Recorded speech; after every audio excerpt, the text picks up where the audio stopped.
নাম ধরে ডাকলে সে মাইন্ড করে, পছন্দ বলেন। করে না। তো এই ওইও বলতে পারি না, আলটিমেটলি হিল্লুল ভাইয়া আসলে। আর বড়দের সামনে তো, মুরব্বীদের সামনে তো ওই জিনিসটা আরো বলা হয় না নাম ধরে। যে কারণে স্বামী হিল্লুলকে ভাই বলে ডাকেন নওশীন। উপস্থাপিকা ও অভিনয় শিল্পী নওশীন নাহারিন মৌ প্রায় 2.5 বছর পর দেশে ফিরেছেন। দেশে তিনি অন্যরকম ব্যস্ত সময় কাটাচ্ছেন। কখনো সহশিল্পীদের বাসায় নিমন্ত্রণ খেতে যাচ্ছেন, কখনো স্কুলের বন্ধুদের বাসায় যাচ্ছেন, আবার কখনো আত্মীয়দের সঙ্গে দেখা করছেন। এরই মধ্যে তিনি হাজির হয়েছিলেন একটি অনুষ্ঠানে। স্বামী হিল্লুলকে বিয়ের পরেও ভাই বলে ডাকেন নওশীন, সেই প্রসঙ্গেই কথা বলেন অভিনেত্রী। কেন ভাই বলে ডাকেন সেই প্রশ্নের উত্তরে বলেন, নাম ধরে ডাকলে সে মাইন্ড করে, পছন্দ করে না। আমি তাকে নাম ধরে ডাকাটা আমারও ভালো লাগে না আসলে।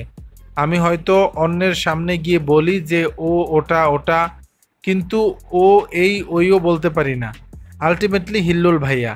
আর বড়দের সামনে, মুরব্বীদের সামনে তো ওই জিনিসটা আরও বলা হয় না, নাম ধরে ওরকম। আগে ডাকতাম না হিল্লুল ভাইয়া হিল্লুল ভাইয়া, ওটাই অভ্যাস হয়ে গেছে, তাই এখনও দেখা যায় হিল্লুল ভাইয়া বলেই ডাকি। দর্শক, বিষয়টি নিয়ে আপনাদের মতামত জানাবেন নিচের কমেন্ট বক্সে।